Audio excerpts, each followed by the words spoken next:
प्रहलाद जोशी जी, कर्नाटक के गृह मंत्री बसवराज बोम्मई जी,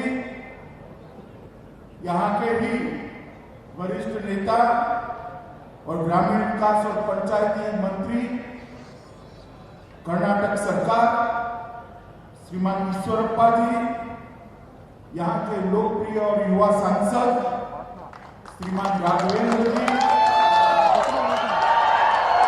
भद्रावती के विधायक संगमेश्वरा जी, और आज जिनके नेतृत्व में कार्यक्रम हो रहा है ऐसे DG CRPF doctor A P. Maheshwari ji, CRPF के inspector general of police Shri R N. Meena ji, और मैं 2.5-3 घंटा लेट होने के बाद भी इतनी बड़ी संख्या में उपस्थित शिवमोगा और भद्रावती के सभी भाइयों बहनों को मैं प्रणाम करता हूं। आज मेरे लिए बड़ा हर्ष का विषय है कि सीआरपीएफ के रैपिड एक्शन फोर्स की 97वीं बटालियन का आज यहां पर शिलान्यास हुआ। मैं गृह मंत्री बनने के बाद लगभग 2-3 महीने में ही श्रीमान येदियुरप्पा जी का एक पत्र आया था कि शिवमोगा में अगर आरएएफ की स्थापना होती है तो कर्नाटक सरकार भूमि देने के लिए तैयार है और आप यहां पर आरएएफ की स्थापना करें। मैं श्री येदियुरप्पा जी को बहुत बहुत धन्यवाद देता हूं गृह मंत्रालय की ओर से कि इन्होंने इनिशिएटिव लिया, एक भूमि दी, और आज आनंद का विषय है कि उनकी उपस्थिति में यहीं पर शिलान्यास हुआ है और यहीं से ये पूरे दक्षिण भारत गोवा तक ये आरएएफ की जो बटालियन बनने जा रही है 97वीं, वो पूरे दक्षिण भारत और गोवा तक के क्षेत्र के अंदर शांति स्थापना के लिए हमेशा जनता के साथ कंधे से कंधा मिलाकर खड़ी है। लगभग 230 करोड़ की लागत से यहाँ पर जो निर्माण होने जा रहा है, लगभग 50 एकड़ भूमि कर्नाटक सरकार ने दी है और यहाँ पर इसके प्रशासनिक भवन भी बनेंगे, कर्मियों के निवास के केंद्र भी बनेंगे, अस्पताल भी बनेगी, केंद्रीय स्कूल भी खुलेगा और खेलकूद के स्टेडियम भी हम यहाँ पर बनाने वाले हैं। मैं शिवमोगा जिले और भद्रावती के लोगों को कहना चाहता हूँ कि यहाँ पर जो केंद्रीय स्कूल खुलेगा और जो खेलकूद के लिए, स्पोर्ट्स के लिए स्टेडियम्स बनेंगे, इसको इस तरह से डिजाइन किया जाएगा कि इसका फायदा भद्रावती की जनता भी ले सकती है और मित्रों, आज इस शिलान्यास के साथ ही एक आरएएफ का नया अध्याय 97वीं बटालियन के रूप में यहां से जोड़ा गया है। मगर आज का दिन एक दूसरी दृष्टि से भी बहुत महत्वपूर्ण दिन है, क्योंकि पूरा विश्व लगभग 1 साल से ज्यादा हम कोरोना के खिलाफ लड़ाई लड़ रहे हैं। कई लोगों की पूरी दुनिया में जाने पड़ी, कई लोगों को शारीरिक क्षति उठानी पड़ी और ये कोरोना के खिलाफ जंग शायद अब तक के इतिहास में मानव जात के सबसे कठिन थी। मगर मुझे कहते हुए आनंद है कि पूरे विश्व में सब जगह सब लोग अपनी अपनी तरीके से कोरोना के वायरस के खिलाफ एक जंग लड़े। समग्र मानव जात ने इकट्ठा होकर अपनी सोच, अपने इनोवेशन, अपनी जितना भी ज्ञान था उसको परस्पर सहयोग से देते हुए इस जंग को लड़ा। मगर मुझे कहते हुए आनंद है कि भारत के अंदर हमारे प्रधानमंत्री नरेंद्र मोदी जी के नेतृत्व में कोरोना के खिलाफ सबसे सफल जंग दुनिया में अगर कहीं लड़ी गई है तो भारत। जब कोरोना का वायरस आया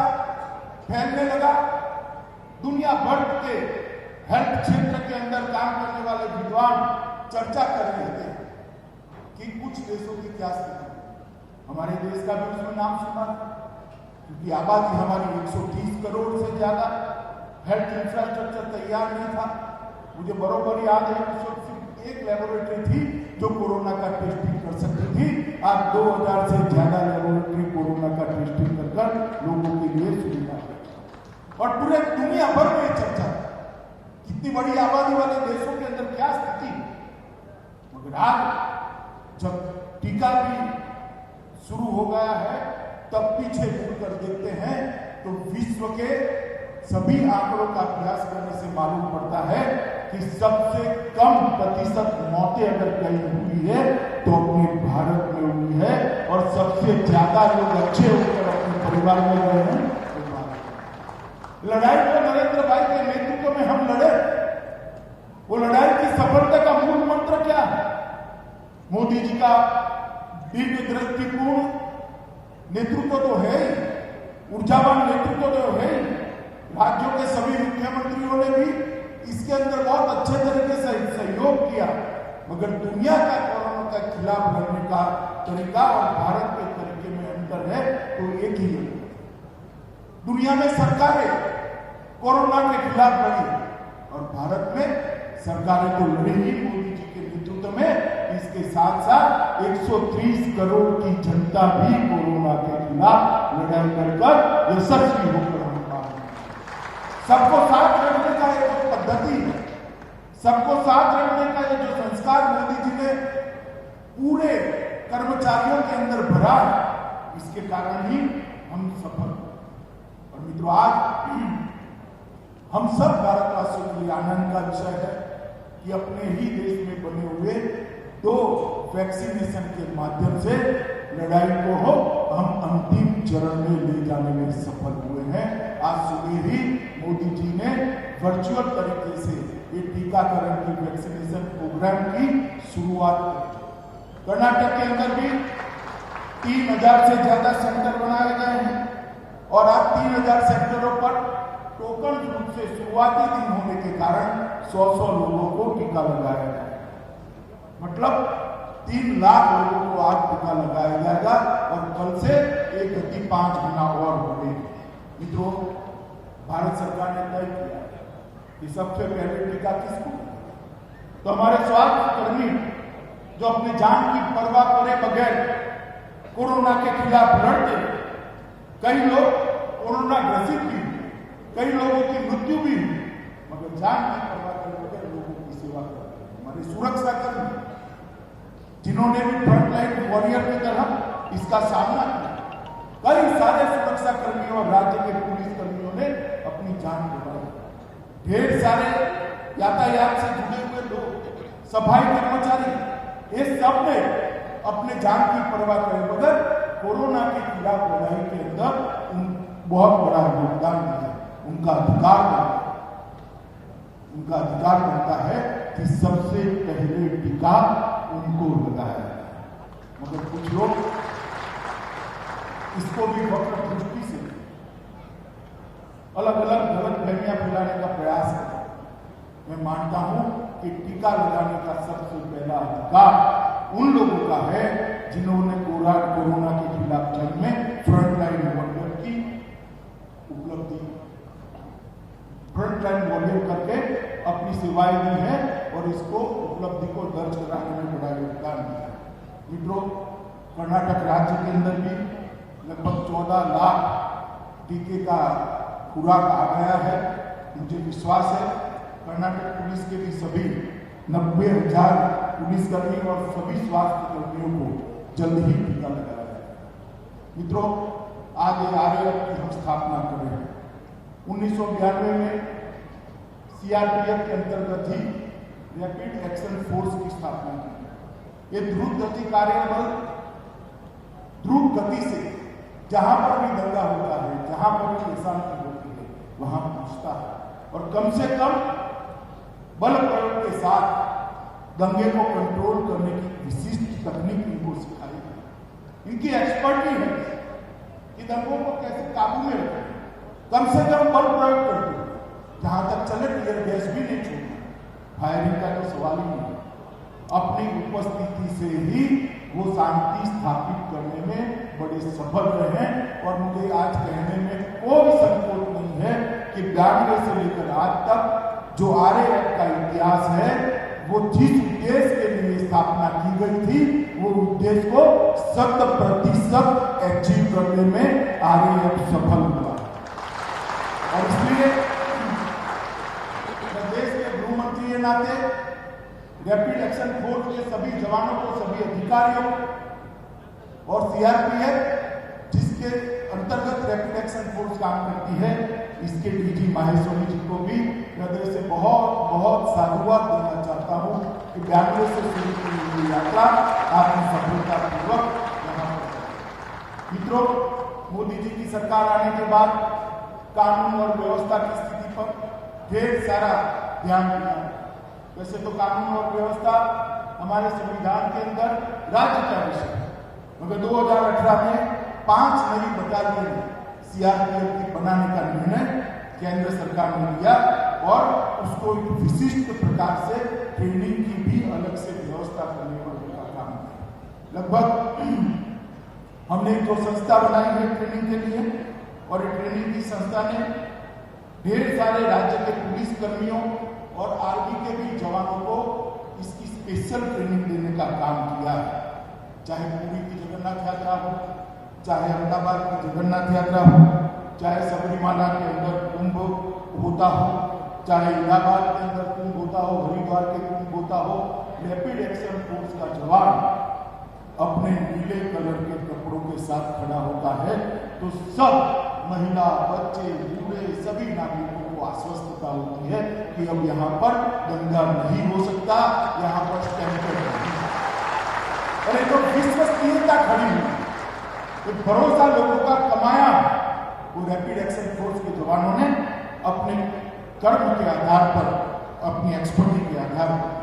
और इसी का परिणाम है कि RAF के अंदर UN मिशन ने भी रैपिड एक्शन फोर्स को स्पेशल निमंत्रित किया। 2006 में हमारी 125 महिला कर्मी अफ्रीका और लाइबेरिया में गई और शांति मिशन का हिस्सा बनी और भी जवान हुए।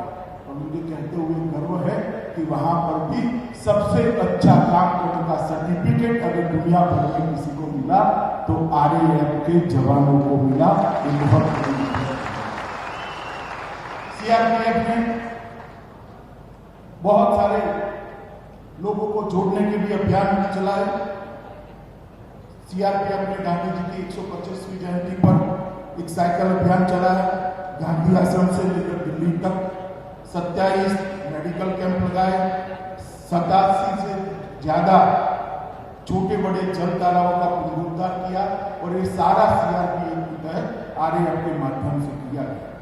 मित्रों, CRPF हमारा सबसे बड़ा बल, 3.5 लाख जवान इसके अंदर काम करते हैं और इसकी स्थापना हम सबको, जिसके प्रति अपार सम्मान है, ऐसे लोह पुरुष देश के प्रथम गृह मंत्री सरदार वल्लभ भाई ने 1950 में, और जब से CRPF की स्थापना हुई तब से लेकर आज, चाहे आसाम के अंदर अशांति फैली हो, चाहे कश्मीर के अंदर अशांति फैली हो, चाहे कहीं दंगा हुआ है, चाहे नॉर्थ ईस्ट के अंदर जरूरत पड़ी है, चाहे तमिलनाडु के अंदर जरूरत पड़ी है, इंसर्जेंसी के खिलाफ, नक्सलवाद और माओवाद के खिलाफ अगर लड़ना हो, बस्तर के जंगलों में जाना है, आंध्र और तेलंगाना के जंगलों में, महाराष्ट्र के जंगलों में जाना है, तो हर जगह देश की सुरक्षा के लिए CRPF का जवान प्रथम प्राप्ति होती है। पहली पंक्ति में अगर आप किसी को देखेंगे तो CRPF के जवान। मित्रों, चाहे बाढ़ आई, चाहे कोई बहुत बड़ा साइक्लोन आया, हमारे CRPF के जवान जनता के कंधे से कंधा लगाकर रहते हैं। और आज 250 से ज्यादा बटालियन है और 3.25 लाख से ज्यादा जवानों का कार्यबल देश के लिए, देश की सीमाओं की सुरक्षा, आंतरिक सुरक्षा और देश की जनता के मनोबल को बढ़ाने के लिए हमेशा आगे बढ़ा है। और मित्रों, मुझे कहते हुए गर्व है कि जहां पर भी जान देने का, सर्वोच्च बलिदान देने का भी जरूरत पड़ा, सीआरपीएफ का जवान कभी पीछे नहीं आया। देश की रक्षा के लिए हमेशा हम देखें तो कुल मिलाकर देश की आजादी के बाद लगभग 34,800 से ज्यादा पुलिसकर्मी और सेंट्रल पैरामिलिट्री फोर्सेस के जवानों ने अपने बल जान की आहुति दी। मित्रों, हम पुलिस को एक अलग दृष्टिकोण से देखते हैं। कुछ पिक्चरों के अंदर जो छवि बनी है, मगर उनके जितना कठिन जीवन सहायक उनकी ड्यूटी के कोई घंटे नहीं। आप बैंक के कर्मचारी होंगे तो 10 से 5 करके 5:30 बजे आपके बच्चों के साथ, आपकी पत्नी के साथ, आपके माता पिता के साथ पहुंच सकते हो। पुलिस के जवान को छुट्टी नहीं। रक्षाबंधन के दिन आप अपनी बहन के साथ, आप अपने भाई के साथ आराम से रक्षाबंधन का त्योहार मनाते हो, होली, दीपावली, मगर यहाँ पर छुट्टी नहीं। उस दिन विशेष ड्यूटी होती है। एक मैं गृह मंत्री नाते कहना चाहता हूँ कि सबसे कठिन ड्यूटी अगर कोई निभाता है सभी सरकारी कर्मचारियों में, तो वो पुलिस का जवान है। न स्वास्थ्य की चिंता, न समय पर खाना, न जरूरत जितनी शरीर को जितनी जरूरत उतनी नींद प्राप्त होना, मगर हमेशा हंसते हुए ड्यूटी पर लगे। मगर हमें पुलिस को देखने के नजरिए में बदलाव लाने की जरूरत है। मित्रों, जिस बल ने आज तक 34,000 से ज्यादा जवान अपने जान का बलिदान दिया देश के लिए, उस बल को देखने का नजरिया जनता का बदलने की जरूरत है।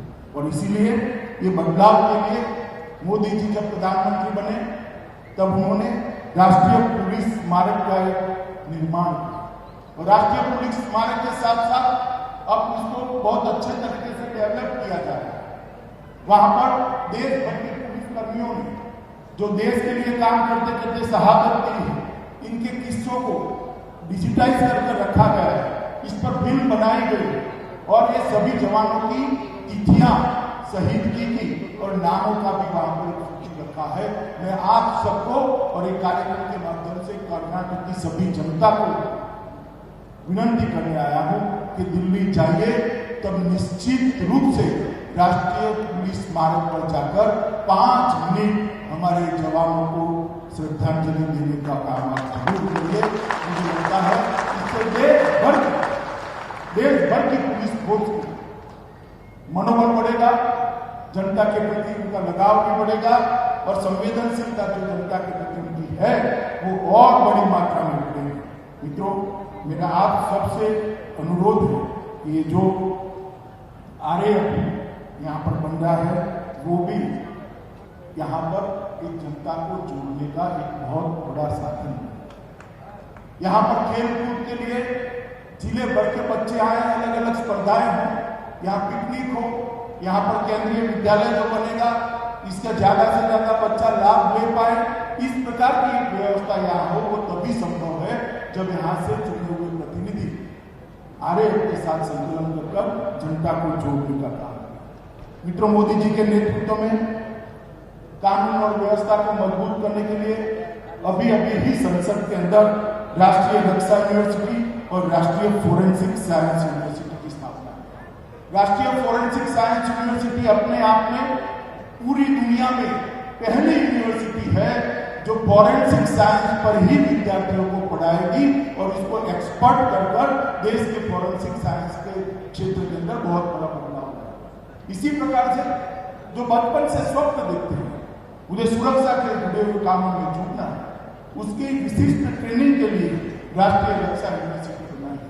मैं श्रीमान येदियुरप्पा जी को अनुरोध करता हूँ कि कर्नाटक के अंदर जल्द से जल्द ये दोनों यूनिवर्सिटी के साथ एफिलिएटेड कॉलेज को शुरू करें, जिससे कर्नाटक के बच्चों को भी फोरेंसिक साइंस और राष्ट्रीय रक्षा यूनिवर्सिटी के क्षेत्र के अंदर एडमिशन लेकर देश के लिए कंट्रीब्यूट करने का बहुत बड़ा मौका मिलता है। मित्रों, हमारी क्रिमिनल जस्टिस सिस्टम के अंदर सुधार के लिए भी बहुत सारा काम नरेंद्र मोदी जी ने किया है। मैं थोड़ा लेट चल रहा हूँ, मैं ज्यादा डिटेल नहीं बताऊंगा, मगर पूरे देश के पुलिस आधुनिकीकरण के लिए लगभग 800 करोड़ रुपए का आवंटन मोदी जी ने किया है और 19-20 में इसके अंदर 8% की बढ़ोतरी की है। मैं आज सीआरपीएफ और सभी केंद्रीय बलों को एक और बात के लिए भी अभिनंदन देना चाहता हूं। मित्रों, आप लोगों की ताली इसके लिए बहुत जरूरी है। हमारे केंद्रीय सुरक्षा बलों ने 1.5 करोड़ से ज्यादा वृक्षारोपण कर पर्यावरण को बचाने का एक बहुत बड़ा काम है। 1.5 करोड़ से ज्यादा वृक्ष, और मैं आपको उनकी ओर से विश्वास दिलाता हूं कि हमने जो व्यवस्था की है, हर वृक्ष के साथ कौन सा जवान को अटैच किया है, और अगर पौधा मरता है, पौधा फेल होता है, तो इसकी अभी से नर्सरियां बनाकर रिप्लेसमेंट की भी व्यवस्था की है। और मैं स्वयं महीने में एक बार इसको देख रहा हूं। मुझे श्रद्धा है कि जो बीज आज हमारे जवानों ने बोया है, 5 साल के अंदर एक वटवृक्ष बनकर पूरे भारत के पर्यावरण की सेवा करने के लिए बहुत आगे आएगा। और आरएएफ के 15 बटालियनों ने भी कई सारे शहर और गांव के लिए एक विशेष अभियान चलाकर ये पेड़ों को बोने का काम किया है। पुलिस कर्मियों के लिए आवास योजना के तहत लगभग 3000 करोड़ की लागत से 13,000 घरों का निर्माण, 113 बैरकों का निर्माण भारत सरकार ने किया है। मैं मानता हूं आजादी के बाद सबसे ज्यादा तवज्जो इस विषय पर, पुलिस हाउसिंग सेटिस्फेक्शन रेशियो पर अगर कोई एक सरकार ने ली है तो नरेंद्र मोदी जी के नेतृत्व में भारतीय जनता पार्टी की सरकार। मित्रों, हमारे सुरक्षा बल के पुलिस कल्याण भंडार, केंद्रीय पुलिस कल्याण भंडार चला। हमने एक निर्णय किया है कि केंद्रीय पुलिस कल्याण भंडार के अंदर अब से सिर्फ स्वदेशी चीजें ही मिल पाएगी, जो भारत में बना है वो ही। और मोदी जी ने जो लोकल फॉर वोकल इसका नारा दिया है, आत्मनिर्भर भारत का नारा दिया है। मित्रों, अगर 130 करोड़ भारतवासी तय कर दे तो हम इसी चीजों का उपयोग करेंगे जो भारत में बनी है, तो 5 ट्रिलियन डॉलर की इकोनॉमी बनते हुए हमें कोई नहीं, और विश्व का सबसे बड़ा बाजार बनते हुए। मित्रों, उत्पादन यहां पर होना है। हमारे युवाओं को इसकी, हमारा जो कंजम्पशन है, इसका फायदा मिलना चाहिए, तो रोजगारी मिलनी चाहिए। इसीलिए ये आत्मनिर्भर भारत का नारा दिया है। मैं आज आप सभी को भी अपील करना चाहता हूं कि मोदी जी के आत्मनिर्भर भारत के नारे से आप जुड़िए और इसके साथ अपने आप को देश की एक सेवा करने का मौका दे दीजिए। मित्रों, आरएएफ के जवान हो या सीआरपीएफ के जवान हो, हमारे सशस्त्र बलों के जवान जब शहीद होते हैं तब उनके परिवारों की चिंता के लिए भारत सरकार ने बहुत अच्छी व्यवस्था की है और उनको एक मुफ्त राशि वहां पर से ही दी जाती है। इसके साथ साथ अक्षय कुमार के सहयोग से हमने भारत के वीर ट्रस्ट का भी निर्माण किया है, जिसके अंदर जनता डोनेशन देती है और 15 लाख रुपया अलग से देती है। तो हर जवान को शहीद होते ही जो पेंशन वगैरह मिलेगा वो तो अलग से हर मिलेगा, परंतु इसके साथ साथ उसको एक 50 लाख से ज्यादा राशि ये दोनों मिलाकर सीधा उनके परिवारजनों के अकाउंट में पहुंचे, इस प्रकार की हमने व्यवस्था की। मैं मानता हूं कि मोदी जी के नेतृत्व में देश हर क्षेत्र के अंदर प्रगति कर रहा है। कोरोना जैसी विनाशक महामारी में से भी हम सफलतापूर्वक बाहर निकले और आज टीकाकरण की शुरुआत हुई है। कुछ ही महीनों के अंदर ये टीकाकरण पूर्ण होगा और हमारा देश पूर्ण रूप से कोरोना महामारी से मुक्त होकर फिर से द्रुत गति से, स्पीड से, तेज गति से विकास की रोड पर दौड़ने लग जाएगा। मुझे भरोसा है मित्रों, आइए हम सब मिलकर मोदी जी के आत्मनिर्भर भारत का एक स्वप्न को साकार करें। और यहाँ पर जो सारे भवन बन रहे हैं, मैं आरएएफ और सीआरपीएफ को भी जवानों को कहूँगा कि ईंट और सीमेंट के बने हुए भवन कभी उद्देश्यों को। नमस्कार, मैं हूं मानक गुप्ता। अगर आपको हमारा ये वीडियो पसंद आया हो तो इसे लाइक और शेयर जरूर करें, और हाँ, हमें सब्सक्राइब और फॉलो करना ना भूलें ताकि आप देश और दुनिया की कोई खबर मिस ना करें। तो जुड़े रहिए हमारे साथ और देखते रहिए न्यूज़ 24।